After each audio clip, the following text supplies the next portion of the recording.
So welcome back to the last session of this 3 days of exciting time, definitely for us.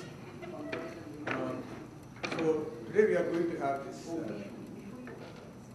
some type of discussion session on this very interesting connection between MERA, which Suki described this morning, and to ADS-CFT correspondence. In fact, somebody asked me what is ADS-CFT. Bala is going to expand that. So, since we have a strong string theory group, we wanted to take advantage, and two colleagues, Bala and Steve Avery, will tell about ADS-CFT correspondence.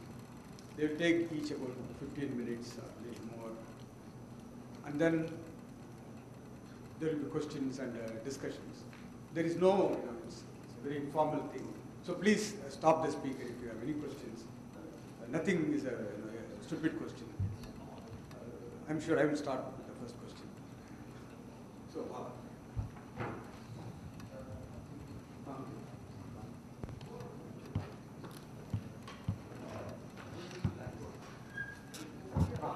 in the right about it.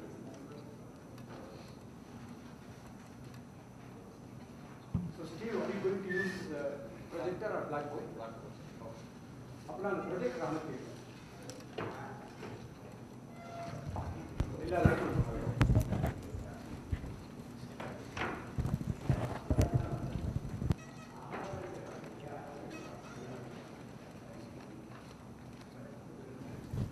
Okay. So then I will ask you. Yeah, 2 lines. Thank you. In the light about it, this is full light. Reflection. A hall light, full of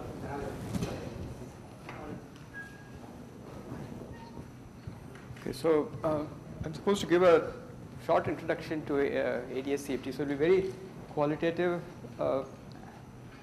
quick description. So if you need more details, feel free to ask, and whatever I can provide on the spot, I'll provide. I don't have a prepared talk as such, so I can deviate. So the basic idea about ADS-CFT comes out of string theory, and there's a basic idea in string theory that you can relate closed strings and open strings, and so I'll just draw some pictures for that. So if you have, this is a closed string, that's an open string. So this represents a propagation of a closed string, and this kind of a wave function represents the propagation of an open string.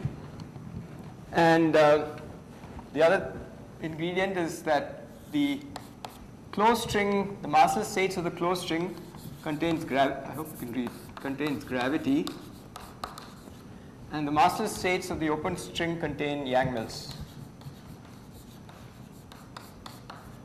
Okay, so I'm just giving you a very sort of 1-minute motivation why there should be a duality between gravity and field theories. And the idea is, if you look at this diagram now, you can think of this as a closed string propagating like that. Alternatively, if you think of that as your space direction, this as your time, then this looks like an open string propagating in a loop. Okay, so there is a duality intrinsic to this to the string that says closed strings and open strings are somehow dual descriptions of the same thing. So same diagram can be viewed as an open string loop or as a closed string tree. Okay. So that motivates us to think about a duality between theories with gravity and theories with matter, which is Yang-Mills. So that's the point number 1. So when you say this, yeah, this is all in the same spatial dimension. Yes, yes. Those strings are living. Right. It's like Yeah. 3 dimensions, you have a string. That's right. So in the case of string theories, there's a critical dimension, which is, for superstring theories, it's 10 dimensions. For bosonic strings, it's 26. But that is a different issue because you can compactify and so on. But the point is, there is a basic relation there between open strings and closed strings, and therefore Yang-Mills and gravity. So it's not very surprising from the string theory point of view. That's the first point. Does that mean the same theory both should not be there? I think, no, I don't know. I don't know if you'd go that far. There are alternate descriptions of a theory. So if you start with a theory of just closed strings, you're going to end up with bound states like D-branes, and then you'll have open strings. But a given process can be computed entirely in terms of open strings or in terms of closed strings. So that's one. Then a more to come closer to ADS-CFT, there is a field theory history. In the 70s, Tuft came up with this idea of large N Yang mills. He studied large N Yang mills, and he showed that the perturbation series can be written in terms of sums over Riemann surfaces, and therefore he speculated that large N Yang mills should somehow look like a string theory. But what that string was never clarified. I mean, it just looked like mathematically it looked like a string perturbation series. The second development about large N was Witten's idea that somehow in large N, if you take large N field theories, Yang Mills theory, so we're now talking about SUN Yang Mills. So the gauge field A mu, there are n squared minus one of them. So when you have a large number of degrees of freedom, you expect some kind of a classical description. And what Witten said was, we proposed that there should be some kind of a master field, what he called a master field, so that when you calculate correlation functions of gauge invariant operators, if you're forced to do the full functional integral, then you don't expect it to factorize. But if for some reason this configuration is dominated by one configuration, then you expect the correlations to factorize like in a classical theory. So he proposed that there should be some master field configuration which would allow you to calculate leading 1 over n, I mean the leading in 1 over n terms of correlators. This was also never properly realized in a practical way. No one ever found a master field or anything like that. Is the master field of A mu? Of A mu, yeah. So his idea was a master field of A mu. But is there a way of viewing master field in magnetic and electric field? Oh yeah, once you have an A mu, you can calculate F mu nu. So how does it look like? No, but no one ever found anything. I mean, it was a theoretical argument that since correlations factorize, that means your functional integral is as if there's just one field contributing to that, and that carries all the effects of the function. So is that the saddle point of? It's some kind of a saddle point, yeah. So some mean field. Some mean field, yeah. So I'm looking for patterns of the field. That's right, yeah. So, but anyway, the point is, it never materialized. But what I want to say is that both the idea of the string string description of Yang Mills and the master field description of Yang Mills seems to have become materially realized in this ADS-CFT conjecture. The only thing is, it's not SUN Yang Mills, but supersymmetric Yang Mills. In fact, in particular, the theory they had was, where it's best studied was the thing with this n is different from that n, 4 supersymmetries. So for this theory, both these ideas are realized, but the novel thing is that this is a 4-dimensional, if you take a 4-dimensional supersymmetric Yang Mills theory, the string that describes that theory lives in 5 dimensions. So it was not what Tuft was hoping for. It's not a 4-dimensional string, but a 5-dimensional string. And that 5 dimensions turns out to be an Antide Sitter space. Okay? So the string description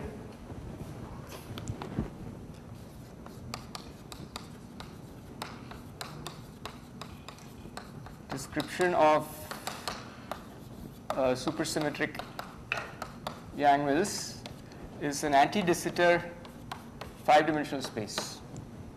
So you have 4-dimensional Yang Mills. So I'll draw a picture here.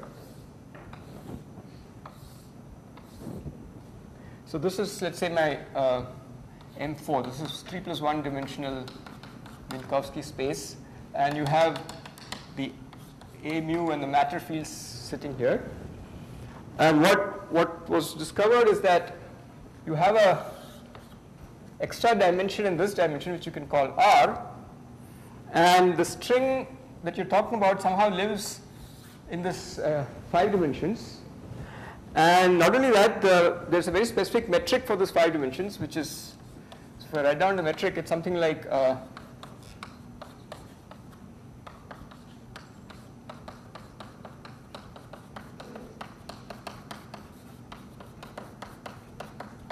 some approximation. So this is your metric for the 4-dimensional Minkowski space.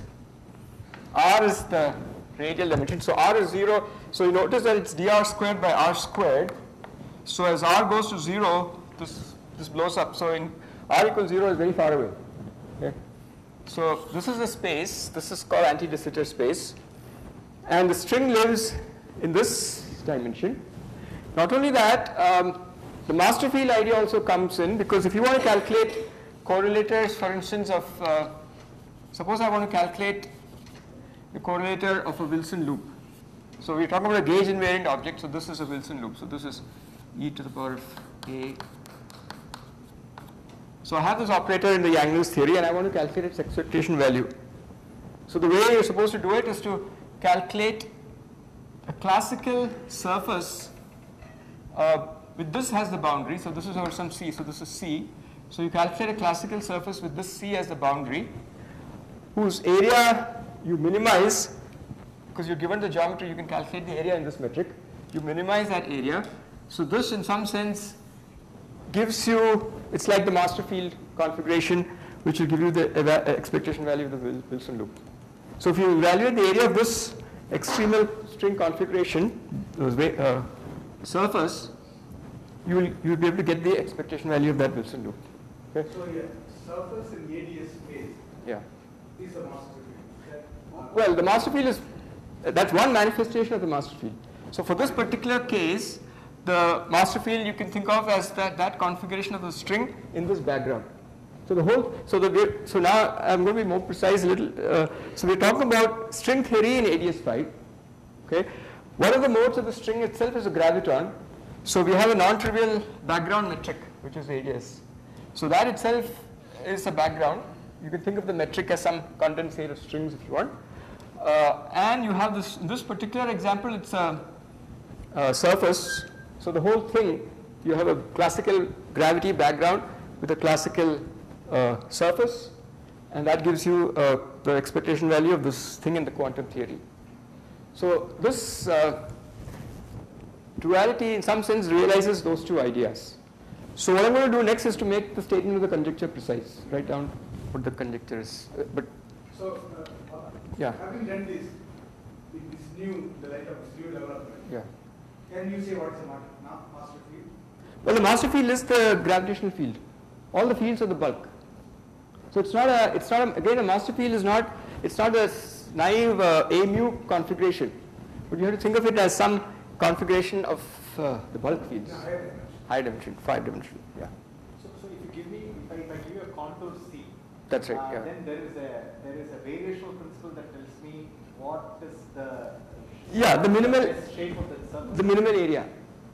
You minimize the area In that space. in that space, but with this metric. So if it were a flat space time, that will be just. Yeah, that's right, yeah. In fact, because it's ADS, this length doesn't cost much. There's a scale invariant and so on. So so this is the qualitative idea. I'll just make the conjecture precise.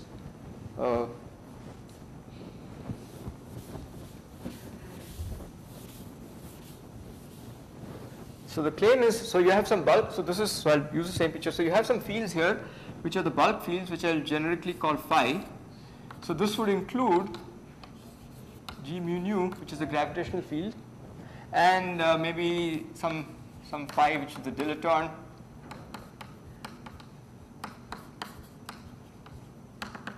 So whatever the gravity theory is, okay, and the gravity theory, how you get that gravity theory, well, the action for G mu nu is usually the Einstein action, and then you will have extra terms, and these are usually obtained from string theory via supergravity. Okay, so there's some theory here, and the theory here, to be precise, is say type 2b string theory or supergravity. So this has a well-defined action, and you can calculate classically on this. This is the bulk And on the boundary, you have that theory, n equals 4 supersymmetric Yang-Mills. And the way the conjecture is stated is that you solve the wave equation for, you do the functional integral. Imagine doing the functional integral over the fields in the bulk. So I'll generate so these are the bulk fields with some action in the bulk. That's this action, so I'll call that S phi. And when you do, so this will depend on the boundary values. So it's a boundary value, you have to define there's a boundary here. This is a boundary, let's say, so this is R going to infinity. So when you do the functional integral, you have to specify some boundary conditions for your fields. And you specify that boundary condition, so phi at R equals infinity, and let's say these are the Minkowski coordinates, is some phi naught. So you specify that. So when you do this integral, you'll get some functional of the phi naughts.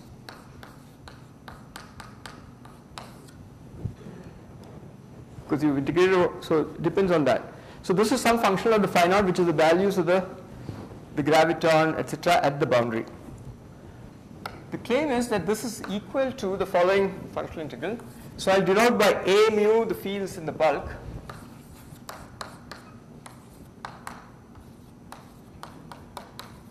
Plus phi naught times, so there are many phi, so I put an index I here. So this is the statement of the conjecture. So in the boundary, these are acting as sources for these operators of the Yang-Mills theory. So OIS depends on gauge. Yeah. The gauge invariant operators. So gauge invariant operators. Okay, so that's the precise statement of the conjecture. So now you can, and this is a functional integral, but in many situations you can do the saddle point and just plug in the classical solution. So this guy you can approximate by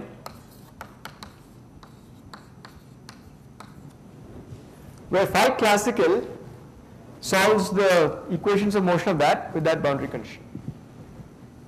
Okay, so this functional integral is approximated by that. So since you just A alone, there are also fermions and so on. They are all Everything. This is from the fully supersymmetric. So here it's supergravity. Then one can formally demanded this kind of expression, saying that perhaps it's the existed in loop. Yeah, but why? Well, I mean, right. You mean this should be equal to that? Yeah. No, but Okay, I get what Bhaskar is saying is without this infinity motivation. yeah. Exactly. Without distinct Assume that this happens. Is there any meaning to demanding like something? Oh, you can do that, except you might get into trouble when you start doing quantum corrections on the gravity side. Because this is, okay, you can just demand that the classical theory should be equal to that theory. So that would be a different conjecture, yeah. So why are you calling it a conjecture for this? N equal to 4 Yang, that's not. Well, since it's not been rigorously proved, lots of checks and people believe it's true, but it's still not rigorously, people have shown that it's equal. I mean, people are, Various calculations. yeah, everything matches. When the gravity is easy, the gauge theory side is strongly coupled. Yeah, so in fact, right, so now of course the parameters here are G and G Yang-Mills and N.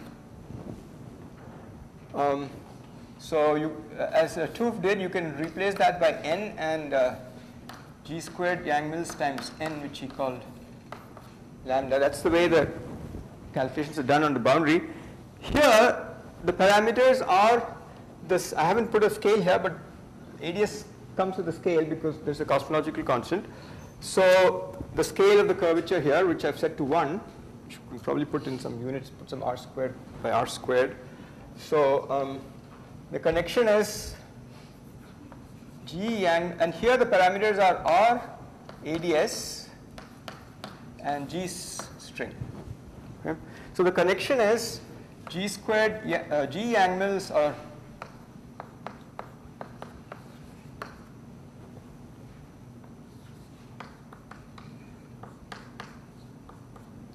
is basically R4 by,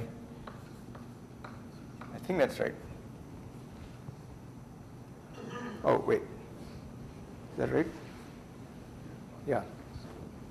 Powers, I hope I got the powers right. Yeah, G squared. Right, yeah. So this is the map between the parameters on the two sides. So GS is the string coupling. This is the scale of the ADS scale by string scale. So notice that if this number is large, then the curvature on this side is small. So smoothly varying geometry. If it's a smoothly varying geometry, you can approximate it by, you don't need to worry about all the string modes, you can approximate it by supergravity. The massive modes don't play a role. So conversely, if you want to trust this as a supergravity, you would use a gravity approximation, this number must be large. So that's like saying that your Yang-Mills has to be strongly coupled. It's a strong coupling. Okay? And if you want the string coupling to be weak, so if you fix this, if you want this to be small, n has to be large. So large n and large G squared Yang-Mills n and weaks, so we want small gs and large r. If these two are satisfied, you can do classical gravity. If this is violated, you have to do quantum gravity. If this is violated, you have to include the string modes. So the regime in which this works well is where this number is large, which means your field theory is strongly coupled, and n is large. Okay. So that's the reason why it's hard to verify. You can calculate something very easily on this side, like many dualities, but the corresponding quantity on the boundary is often hard to calculate because this has to be a large number, otherwise it's not reliable. Okay. So strongly coupled field theories are easier to do than weakly coupled field theories.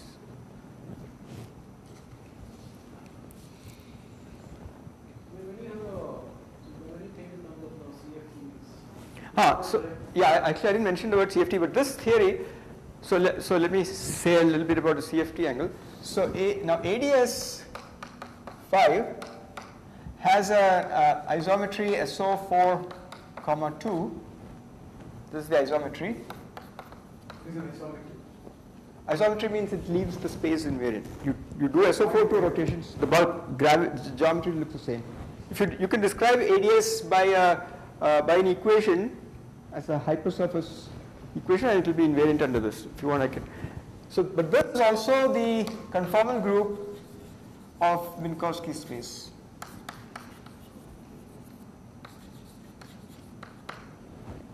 So symmetries on this side, if it has to be a symmetry on that, you must have a theory with a conformal symmetry. So the boundary field theory has to be conformal. So that's why it's an ADS-CFT. So as soon as you have an ADS, you have a CFT and vice versa.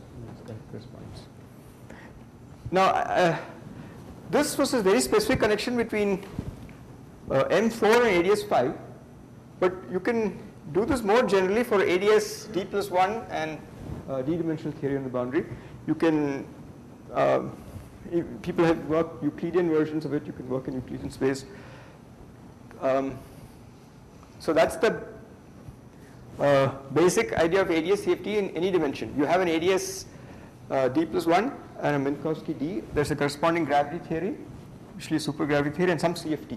Okay? If you want the whole thing to come out of the string theory, then there are very specific gravity theories you can use. But people have been more liberal and worked with general gravity theories in ADS in the hope that since you're not doing quantum corrections anyway, and you just need the classical result, maybe that's okay. You don't need the string theory embedding. So then people have generalized and applied it in various dimensions with various bulk theories. And I should point out that in general, what is the dual of a bulk theory on the boundary is not known. In this case, it's known exactly. But if I give you a general gravity theory, the only thing I can say is that this is a conformal field theory with some in some dimension, and some generic properties of the symmetries you can match. But if you ask me what is the CFT in the boundary, I don't know. In general, you don't know. So this other thing which you indicated there was identification of the parameters. Yes, yes. So is there something similar if I'm just looking at the formal data, CFT, so central charge? I think, yeah, I think the equivalent of n would be the central charge. And central charge, counting the number of degrees of freedom, yeah. The equivalent of n would be the, so you would expect this to work when you have large central charge. And yeah, then whatever the, so the, in the conformal field theory, the coupling, large coupling usually means large anomalous dimensions. So if your anomalous dimensions are large, then that would be the equivalent of large coupling constant here. So in those situations, you would expect this to map to a classical gravity problem. What about things like local scaling operators and this? Yeah, so Or these are the operators of the CFT. And they have well-defined, and so you can choose them. So corresponding to every field in the bulk, there will be some operator in the CFT, and there's a well-defined connection. So for instance, if you have a scalar field, you can relate the mass of the scalar field in the bulk to the dimension of this operator at the boundary in specific cases. Yeah. So there's a map, and so those things, once you know the CFT, those things can be worked out. Yeah. You have written the conjecture about partition function. Yes. Is it possible to play with it and bring wave function? In the morning, Yeah, I think. MERA construction was directly looking at wave. Yeah. So here, okay, Steve will probably say something about that. But here, what you can say is that if I give you the if I solve the wave equation, and I know how one of these fields behaves at the boundary behavior, then I can get from that the expectation value of the operators in that state. Right. So what that would be a vacuum state. That would be the expectation value of the operators in the ground state. That's But is it possible to actually open it construct. out and Yeah, that display I don't know if anyone has done that. that's a very valuable. In principle, is this not the wave function inside? It's not, it's a partition function. This one, No, the Z. this. Wave function in the boundary. No, these are like sources. It's like Z of They are J. not the ABP. These are like sources for the boundary theory. See, I want the wave function in terms of A mu. Because finally, that is what you want. Suppose Yes. Now you finally want the wave function in terms of the A or the gauge invariant fields on the A. And then see That's right. the structure. Yeah, that. Play with it. Right. I don't think people have. As far as I know, people have not addressed this. Is there anyone who knows?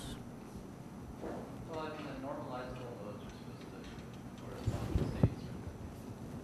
Yeah, but no one. I don't know if people explicitly construct wave functions, except to say. I mean, you can.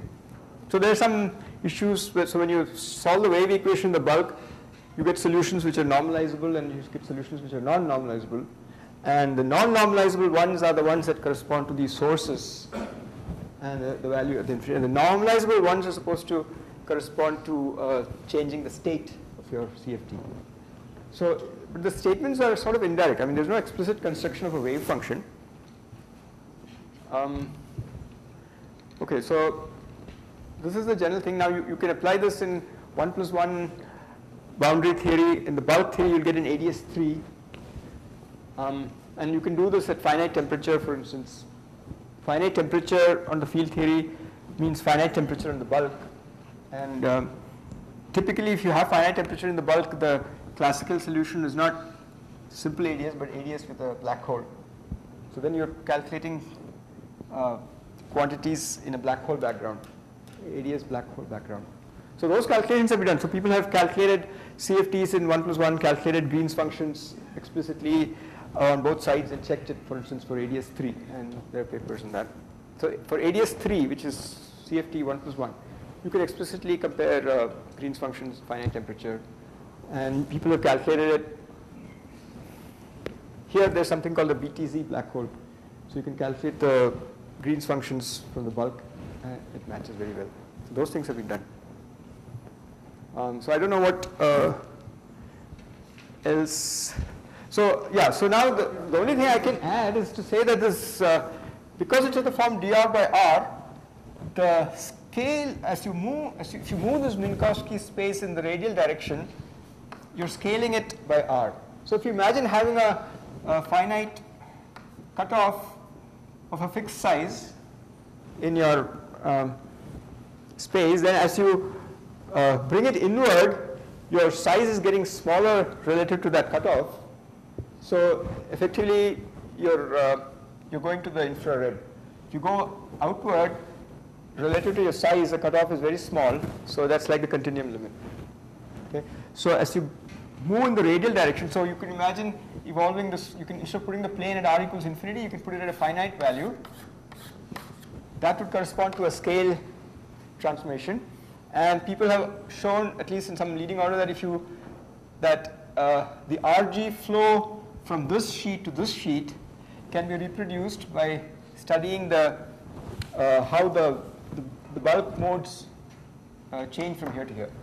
So you see how the bulk modes change from here to here. That will tell you the change in the expectation value of that operators, and that reproduces the RG flow that you expect from the boundary theory. So there's a connection between the RG flow of this theory and radial direction, because R is like a scale. So that's why there's this whole business about the renormalization group being like a radial evolution, and ADS is very natural for that, because R comes like a scale. So if you, in other words, if you change variables and write this as some d rho, dr by r is d rho squared, then this will be of the form e to the power of rho. So you can see that translations in rho are scale transformations. So you say that it's natural, but Sorry? so you say that sometimes ADS is natural for thinking of it, for something like this, No, ADS is natural because of the connection with the conformal group. no, right, so that is That's right. Yeah. that the use is making the same connection. Yeah. So people have actually. Looking at the renormalization group flow. Yes. Yeah. So, in priority, it's not clear that the natural thing to look at is ADS. Could be, you just need a scale dimension, right? So you have de Sitter spaces. Yes, in principle you could. People have tried ADS-CFT. I don't know about that, but I think the scale invariance is important here. It's not just RG, but it's RG. Find the correlation. That, well, you can't. Because as I said, there is no, we don't know how to construct a dual for a given theory. We just know that, so there's some known examples where the dual exists. If you just take a general theory in the bulk, what is the conformal dual of that? We don't know. You can, so for instance, you can say these are the dimensions of the operators, these are the symmetries of the operators. And then you can invoke some universality or something, and that's what Subir Sachdev does. He takes a generic 2 + 1 theory, conformal field theory, and then says a certain behavior should be universal, and he calculates it in the bulk and gets some reasonable results. But it's not that you can start with some specific conformal field theory and construct a bulk dual and do the calculation there. Yeah, if you could do that, life would be really nice. Dictionary has a built-in meaning. Dictionary in the sense, given that there is some field theory here, we don't know what it is, these are the Green's functions. There is a prescription for calculating Green's functions and higher point functions.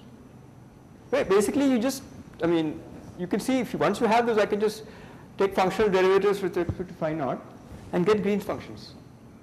So if you know how to calculate this from this side, you can take functional derivatives and just calculate Green's functions.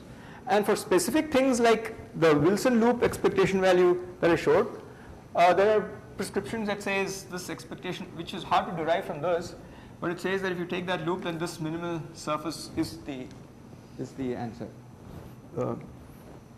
So what is practically in? Sorry, yeah. The area of that surface. So e to the power of minus of that area will be the expectation value of the Wilson loop. So same thing for 2-point functions. If you take the geodesic length connecting them, in many cases that should be, yeah. Right. So there is Yeah, that's right, yeah. It's the same thing. So is the conjecture we've shown for any lower dimensional exactly solve field theory? Well, I think things like these 1+1 field theories, you people know, where you know all the dimensions of the operators, people have calculated Green's functions and shown that it matches. And finite temperature, where all the operators contribute. So people have shown if you take BTZ, you can calculate correlators exactly, and it matches. I don't know about. I mean, it's not that you give me a conformal field theory, I can just give you a yeah. Because I understand that in 1+1 dimension, Yeah. very conformal field theory. That's right. Yeah. Yeah. It doesn't mean that there is a mirror image in I mean, there should be, but we don't know exactly. I don't think it's known exactly what would be in each case. So if you say I take the Ising model and give me, well, I don't know. I don't know what it is. Yeah. would that be interesting? Oh yeah, I think so. No, but usually you guys are the other way. Because the reason is because it's here. The calculations are easy. Can you make all the calculations? Yeah. Right. Yeah. That's right.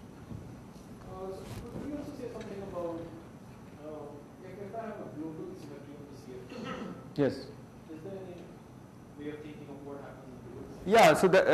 Yeah. So for instance, this theory has global symmetries.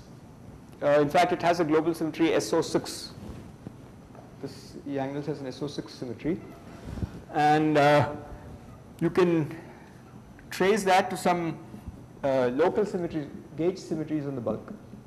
Okay, so actually, it turns out that the way you get this ADS5 is by starting from 10 dimensions and compactifying it on an S5. So you have 10 dimensions 3 S5, and the SO6 is the isometry of this S5 that you have. That global symmetry of the angles is the isometry of this S5, and this compactification involves taking gauge fields in this 10-dimensional theory and making them non-abelian, introducing a coupling constant, and you gauge it, and you'll get gauge fields here. So it will be a gauge symmetry on this side. So, okay, and of course the reverse we don't know. If you have, what is this reflection of the gauge symmetry here in the bulk? I don't know, because we only have gauge invariant operators in the bulk.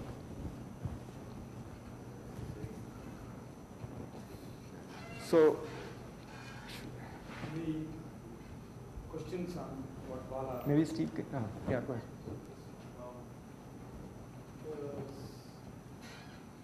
So what do you mean that it becomes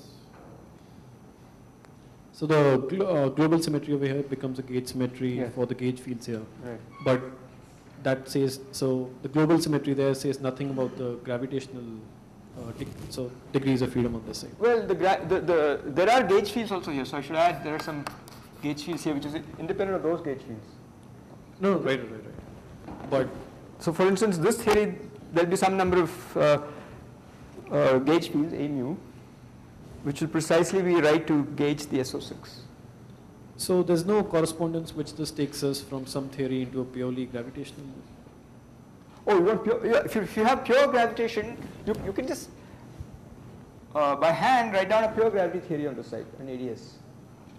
Then it won't have much content in the sense that, okay, so then the only field you have is G mu nu, and the dual of that will be the energy momentum tensor, but you won't have any handle on what are the other operators.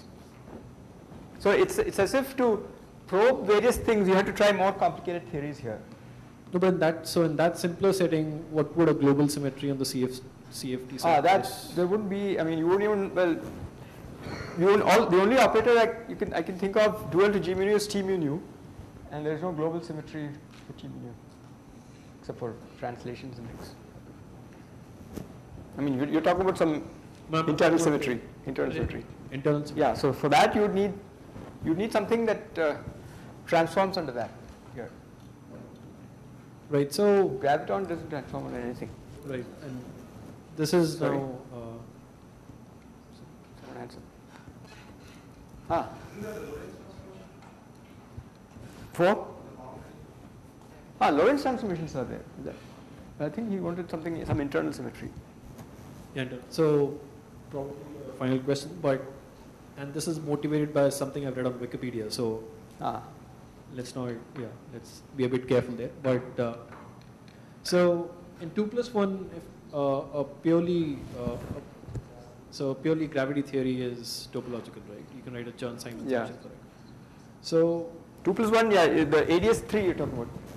yeah. Yeah, ADS-3, you can write down this, it's a ADS-3, or you can write down there's a black hole, BTC black hole is there, and that gives you some non-trivial. No, but that is at a finite temperature. You can take if On the if bulk. it's charged, you can take the extremal limit with 0. So there are variations you can do on that. So if it's an uncharged BTC, it's always at finite temperature, but you can put an electric charge on it, and then you can tune it to make it 0 temperature. Right. So my question there was, so it's a purely topological theory, and so you can write out the gravity theory as a gauge theory, and then Wikipedia at some point says that if I have a global internal symmetry on the boundary on my CFT, that directly corresponds to the gauge group on the gravity side. Yeah, I think that's the Chern-Simons connection. I think there's a connection between CFTs on the boundary and Chern-Simons theory in the bulk. That's a separate.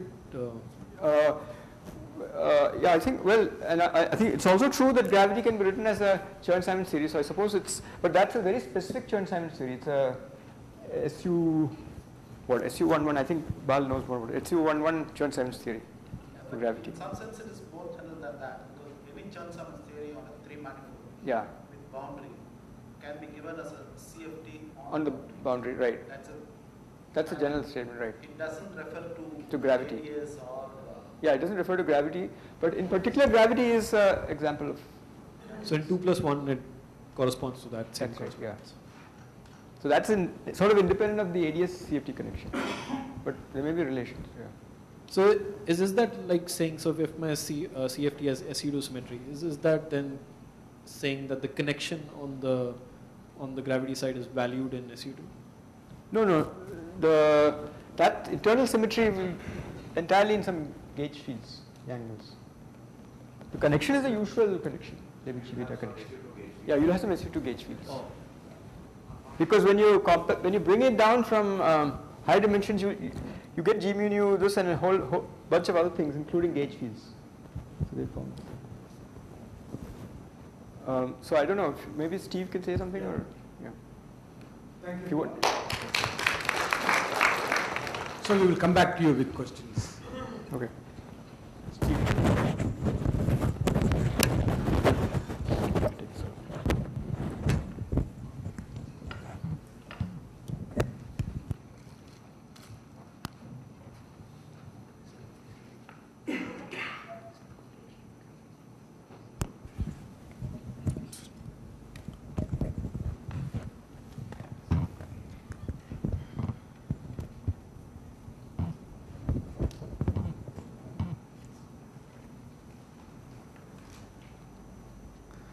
Okay, so I'm just going to say a little more about ADS-CFT and try and mention some things that may be relevant for this connection with MERA.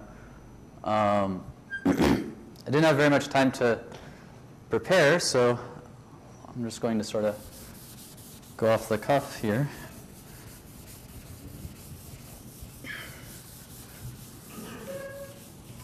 So I think in sort of connecting with MERA, there are a couple important things to mention about ADS-CFT. So the first thing is, Bala already mentioned, which was the connection between this extra dimension and scale transformations. So as he was saying, one of the ways you can write the metric for ADS is in terms of some coordinate rho, radial coordinate rho, which is d rho squared plus e, basically to rho by L.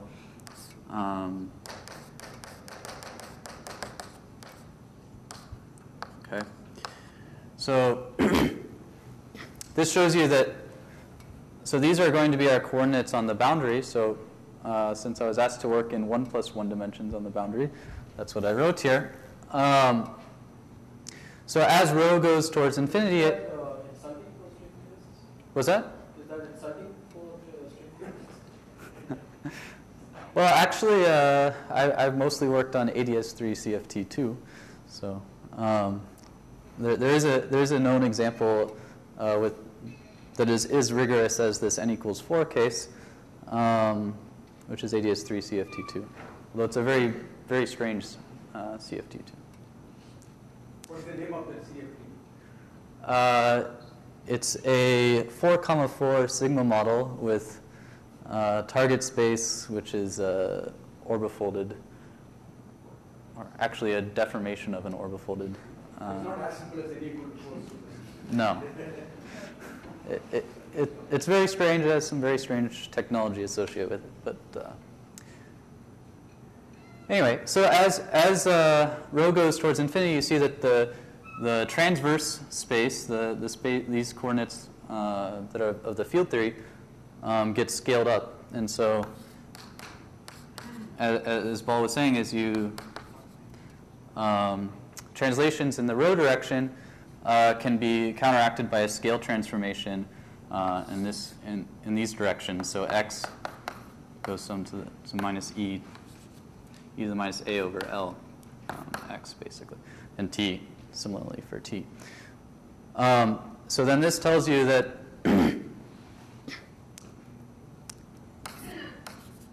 as rho goes towards infinity, where the boundary of ADS is,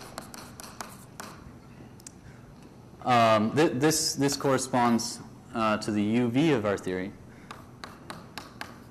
And small rho is going to correspond to the IR. Okay. So typically what happens when you compute correlators or you compute just about anything using ADS-CFT, it diverges. So what you actually have to do is you have to regularize by putting your field theory at some rho naught. Okay. Compute your geodesic or your propagator or your world sheet or what have you. Regularize by subtracting off the divergent piece and then take rho naught to infinity. So rho naught is sort of the natural cutoff on ADS. It's the natural way to cut off the supergravity theory. On the field theory, there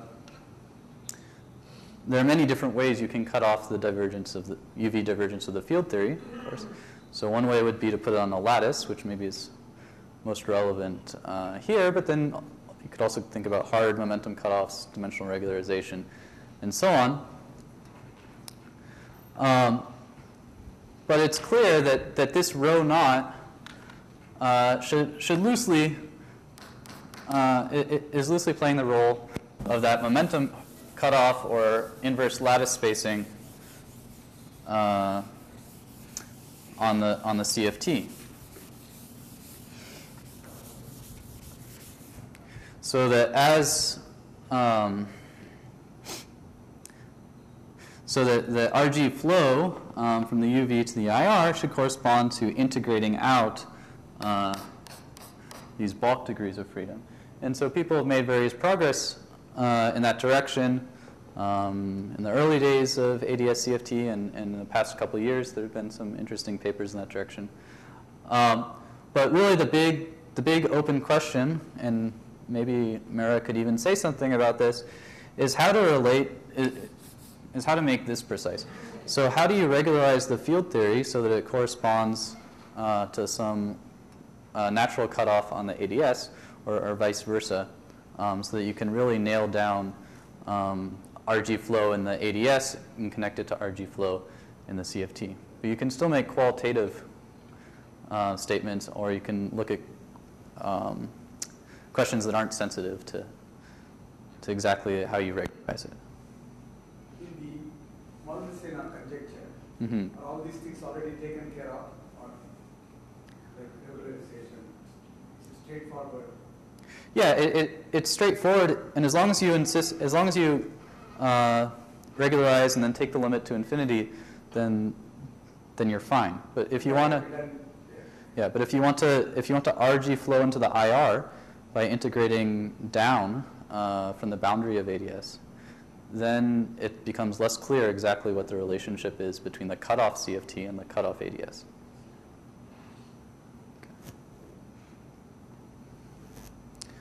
So I think. So the context of MERA, we already have some sort of we start off with the CFT on the lattice. So that directly corresponds to this rule of It directly corresponds to what? to introducing this cutoff cascade. Well, it's not clear. It's not clear that if I cut off the ADS in this way, that it's going to be the same as cutting off the field theory by putting it on a lattice. In fact, it's probably not. But it is clear that the cutoffs should be related in this fashion, in terms of as you take them to infinity, the two theories will agree. But the idea that the length of the lattice is already giving us the depth of the MERA mm-hmm. scale dimension. So if I put on the lattice width size, the depth will be log n. But if I increase the fine grain the lattice more, the depth will increase. No, I think there's a qualitative agreement there. But because the lattice is breaking the Lorentz symmetry in the transverse space, whereas this, when I put my theory at phi naught rho naught, I still have the Lorentz invariance in this space. I think it's fairly clear that it's not directly the same. But yeah, so it's really the big open question in holographic RG flow is, in my opinion, understanding how these two things are related. What is like RG flow cutoff? Right. Because of high frequency modes? Yes. So you can see, yeah, you can see that if I take, so as I move deeper into ADS, transverse distances become shorter, so it becomes cheap to go a long distance. So if I look at a correlator between widely spaced points on the boundary, then it becomes sort of the cheapest option to go deep into ADS and use up my transverse distance in that way. But if I probe the UV physics by taking a correlator between two closely spaced points, then I'm not going to really probe the ADS very much at all. And so then that's one way of looking at this IR and UV. Okay. So the other thing I wanted to talk about was there's a prescription, and I'm not sure exactly how to connect this with MERA or anything, but recently there's been a prescription or a conjecture on how to compute entanglement entropy on the boundary CFT using these holographic techniques. Okay. And actually, it's very similar to the sort of Wilson loop calculation that Bala was describing. Okay. So if I take the boundary of my ADS, or my which is my CFT, and I want to compute the geometric entanglement entropy of some region, okay. Excuse me. Then what Ryu and Takiyanagi suggested is that I should look at the minimal surface that shares this boundary in the ADS. And then compute the area, okay, of that minimal surface. And I put area in quotes because depending on the dimension, it may or may not be your normal idea of area. In fact, in 1 + 1 dimensions, it's just going to be a geodesic, okay? So it's going to be length. And then divide it by 4 times Newton's constant in the ADS space. And the claim is that this should be my entanglement entropy of this region R. Okay. So the motivation for this is sort of manifold. So first of all, it comes naturally from the this Bekenstein-Hawking formula for the entropy of a black hole, where you know that entropy of a black hole is the area of the black hole horizon over 4G. Okay. Can I ask a question? Yes. So that geodesic area that you have put, Yeah. actually depends on, so you have written that as e to the rho by L there. So for different CFTs that e to the, instead of e to the rho, I'll have some other function there. What will determine what is the CFT? Because my metric is given there. Yeah, the metric is fixed. So then the area will be the same for all films. Okay, yeah, actually I should clarify. So this is the metric for ADS. So really the ADS-CFT correspondence is between asymptotically asymptotically ADS states in the supergravity and then states in the CFT. Okay? So global ADS is going to be the vacuum of my CFT. So I'll have global ADS and then I'll have a bunch of other fields in supergravity. But if I allow myself subleading and row corrections to the metric, for instance, then indeed this geodesic is going to get corrected depending on the state and then the dimension.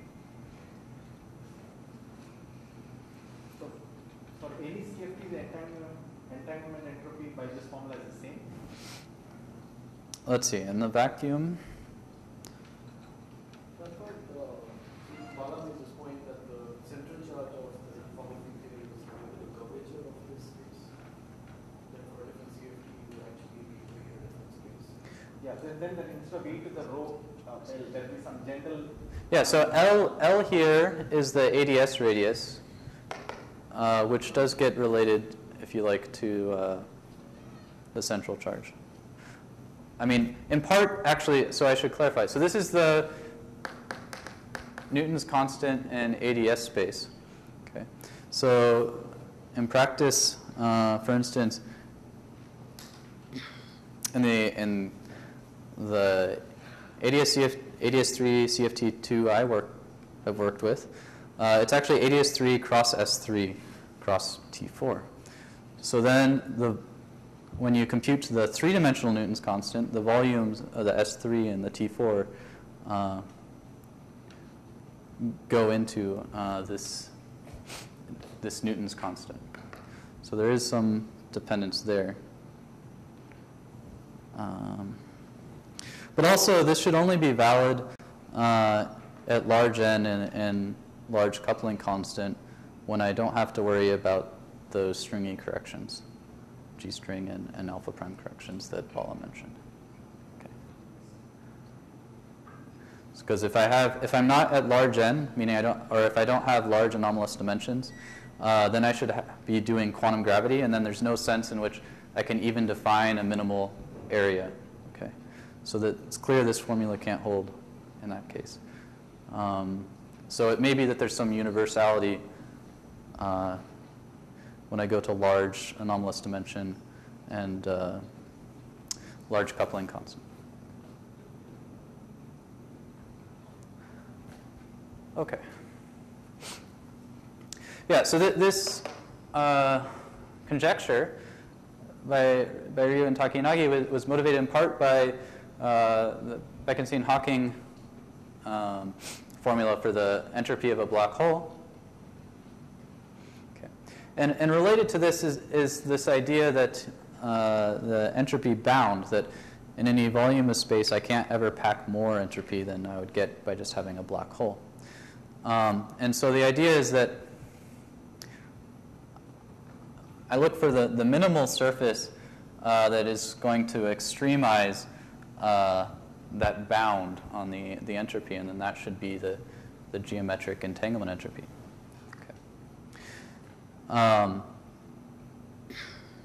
So this passes a number of nice checks. It's been proven that it satisfies strong subadditivity, for instance. And then there's sort of another nice connection with black holes. So if this is the boundary of my ADS and then I have a black hole, well, let me first consider when I don't have a black hole. Okay, so here's my ADS, and then here's the boundary of ADS. So this is the kind of picture we saw in the talk this morning. So then if I want to compute the entanglement entropy of some region, and that's R here, okay, and the claim is that if I'm looking in 2 dimensions, CFT2, then I should look at a geodesic that connects these points, okay? And there's only one geodesic that I can really look at. And so as you know, S of the entanglement entropy in a pure state of some region and its complement are equal, okay? Whereas if I have a black hole,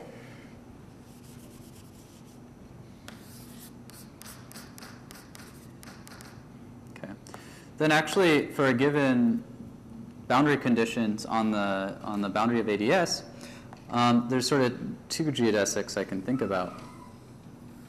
So one would be this geodesic, and then another geodesic which would seem to correspond to the complement. So you know when I go to finite temperature, these 2 things are no longer equal. Okay. And so that's observed very nicely in this picture. When I put in a black hole, then there's sort of 2 minimal surfaces that I can consider. Okay. And moreover, you see that as I make this separation smaller, basically what you can see is the difference between these 2 all is going to come from the area of the event horizon, and then it connects very naturally with this Bekenstein-Hawking formula for the entropy of a black hole.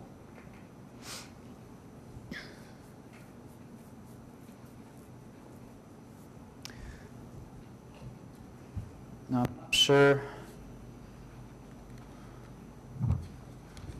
whether there was anything else I wanted to emphasize.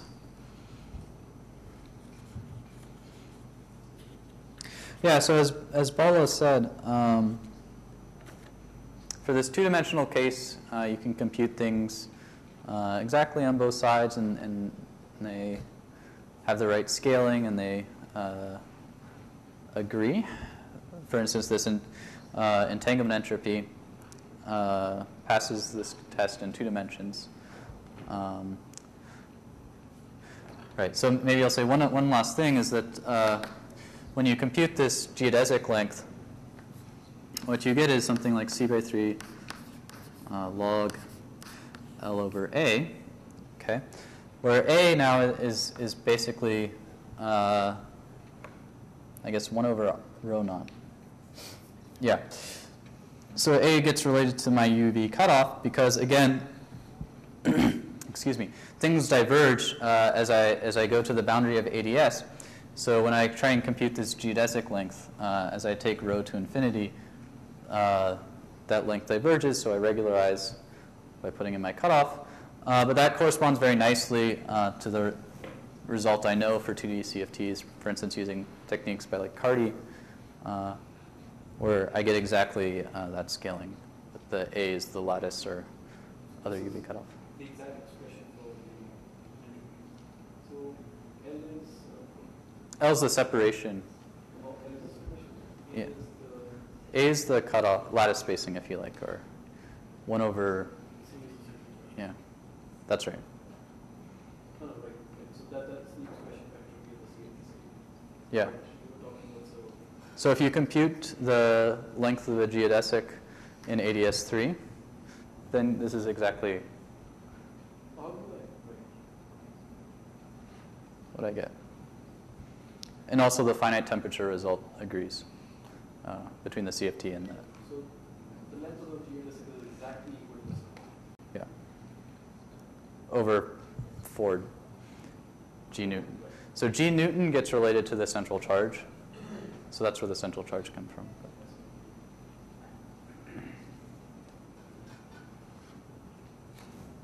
So unless there are questions, I don't think I have anything else on the top of my head to say.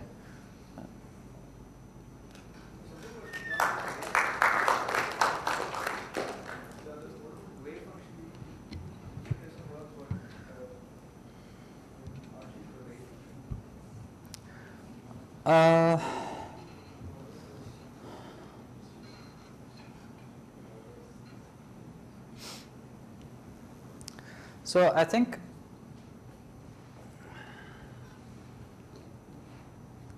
I'm trying to think.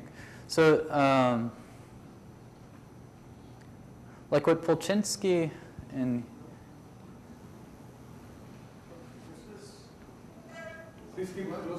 there's some work about doing evolution of the wave function, renormalization, holographic renormalization of the wave function.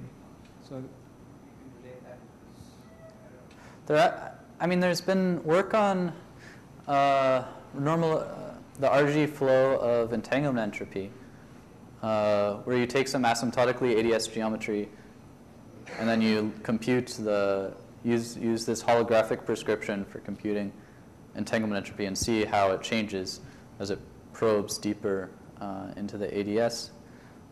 And then there's Polchinski's work, recent work on Wilsonian RG, Wilsonian holographic RG.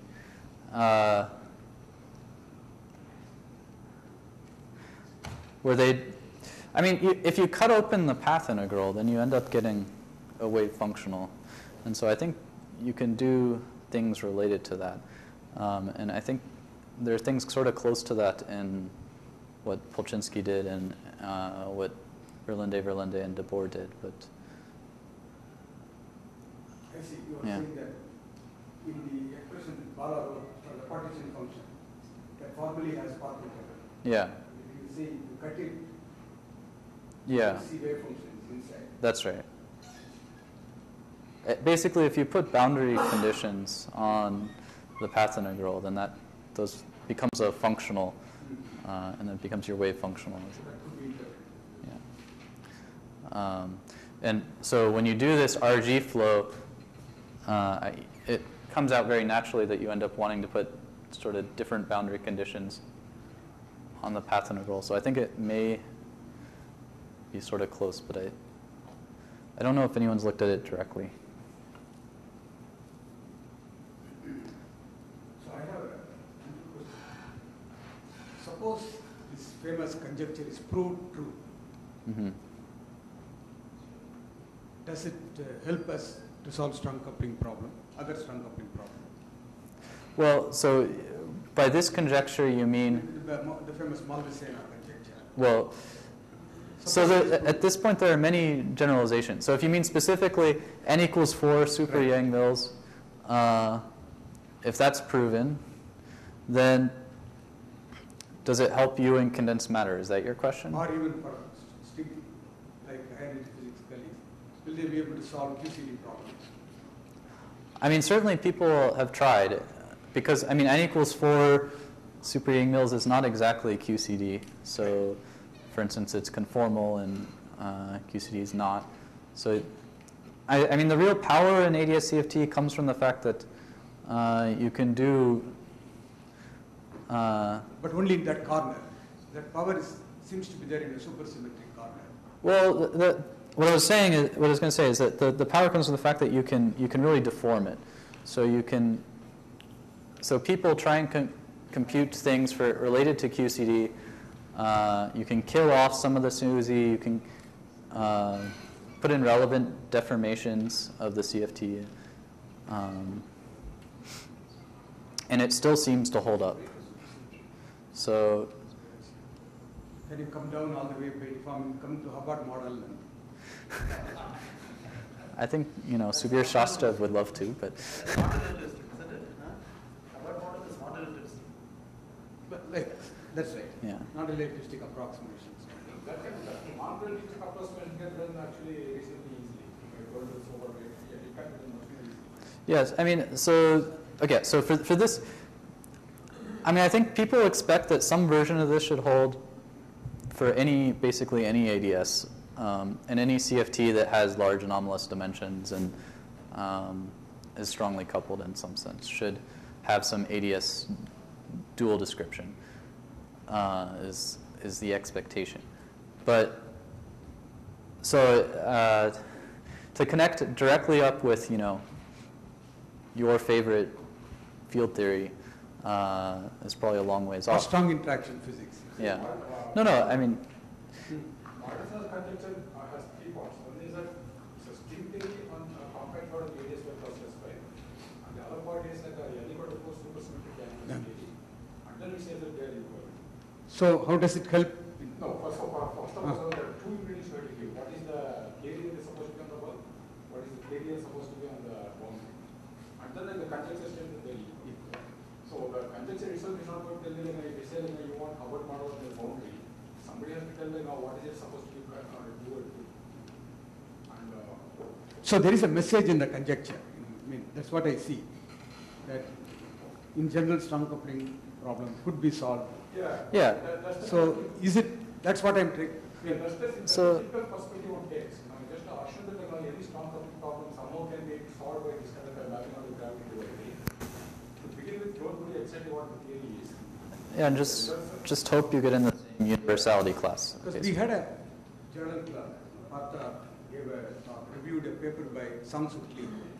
So he took a well-defined for 3 plus 1 dimensional matrix model or some lattice model, and then systematically tried to show that it becomes one extra dimensional. Right. Yeah. So such approaches seems to be more meaningful in the sense, you give me a model and work with it and think and then finally see that there is an extra dimension. See, in fact, before Morrison wrote, a few months before Morrison wrote his famous paper, Paulina was precisely kind of getting into something like that. He was dealing with this Young's theory, and he was formulating this Wilson loop as some kind of a zigzag path, etc., which he was calling zigzag path. And it turned out that what he called zigzag path actually turned out to be this coordinate inside this curve. I mean, it may be that the cases where you can easily prove the correspondence that it's not that useful or interesting, but yeah, I mean, certainly it's, people have tried to take lessons from this for strongly coupled physics at RIC. And people have tried to say things about superconductors and various other condensed matter systems, but I'll leave it to the audience to judge how convincing it is. But in fact, there the opinion is strongly divided. The proponents believe it, the rest do not believe. Right. With respect to high temperatures. Yeah.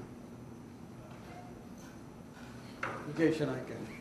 Sorry, what was the comment? No, except for the proponents, not many people believe it. This understanding high temperature superconductors, using normal state physics, using ADS-CFT correspondence. No, actually, I think, no, but you made this point, right? Because he has something inside, and he's saying that it's some faith that makes you believe that what he calculates has something to do with Hubbard model. Yeah. That was the question I was asking. So he's doing something, and those operators that he's calculating has the same scaling dimensions of the operators that you think as your current operator has. Therefore, there is some connection made.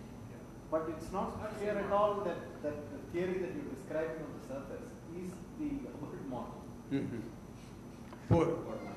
Right. I mean, all you can read off from a generic ADS is like the dimensions of operators, the charges of operators, the symmetries of the theory, and so on. But on this note, I mean, if I look at this equation that you wrote on the board, that one partition function equal to another partition. yes. So I just want to understand it from an elementary point. So Yes. for me, partition function is simply something that counts the number of states.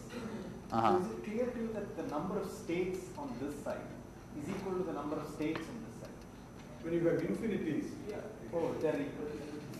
Yeah, technically there's a one-to-one correspondence. The context would say there's a one-to-one correspondence between the states here.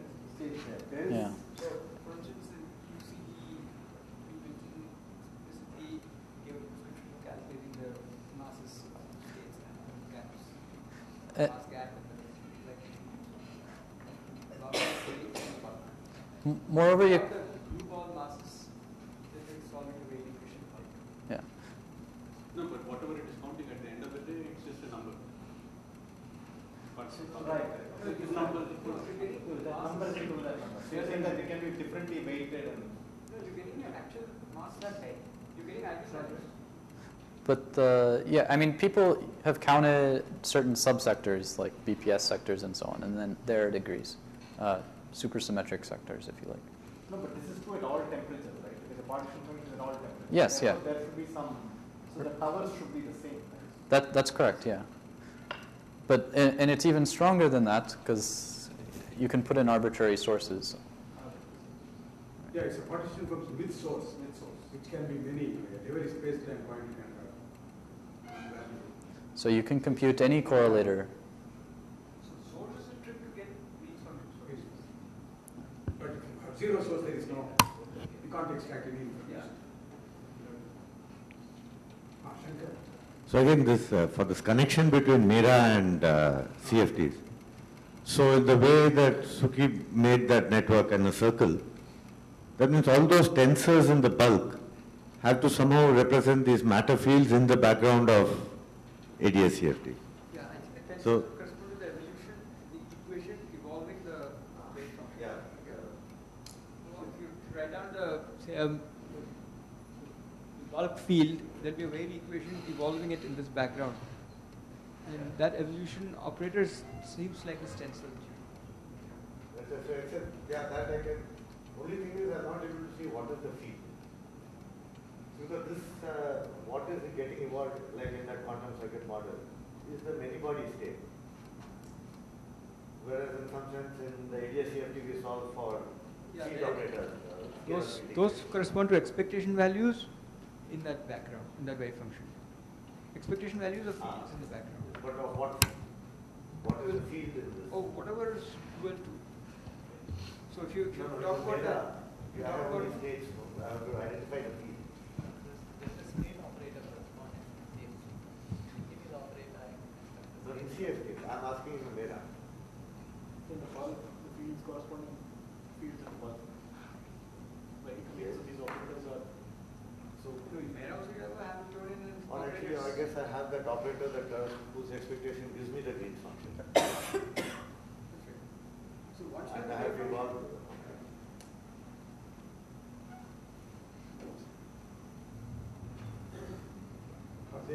So then the ideal thing would be to sort of get a transfer matrix which involves that Green's function and try to identify that with the differential, I mean the transfer matrix that comes from the differential.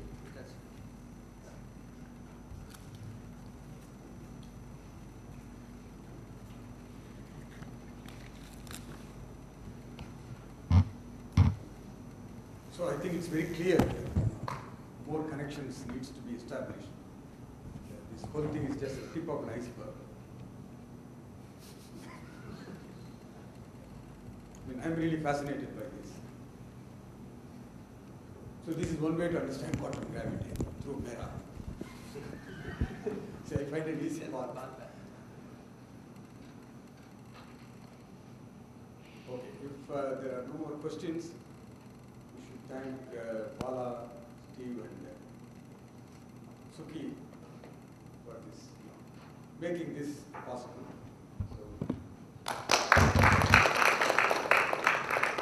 So now it's my pleasant duty to hand it over to Shankar, who will thank people who have helped us, and also we will formally close it. And we make, if there are any announcements about your departure.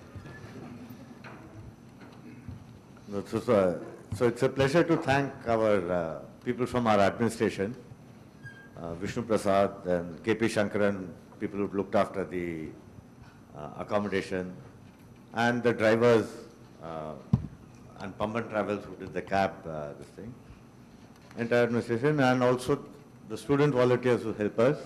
So a special thanks to P.V. Sri Lakshmi, who's up there, who did a huge amount of the work and to make this possible. So I think that's all, and maybe... And we have to thank our friends who helped in projecting and taking care of sound. That's right, the video photography of the whole thing. And the systems people who helped us. In fact, who helped us do the Skype talk, which I think it was sort of last minute thing, but finally it worked out quite well, and I think Mangal Pandey probably requires a lot of thanks for that. So thank you all. So have a good journey back. So let me also, on behalf of all the people who came from outside, thank Bhaskaran, Shankar, and all the other people. This has been a really wonderful meeting for us. Thanks to all the speakers who came from far and gave us lots of insights. So thank you very much, Bhaskaran. We hope that you will continue to keep organizing these, and these have been really useful meetings. I myself know that I have gotten into fields because of these meetings. So I think this will be one of the fields I'll get into, for example. So please continue this process. Thank you. With your help.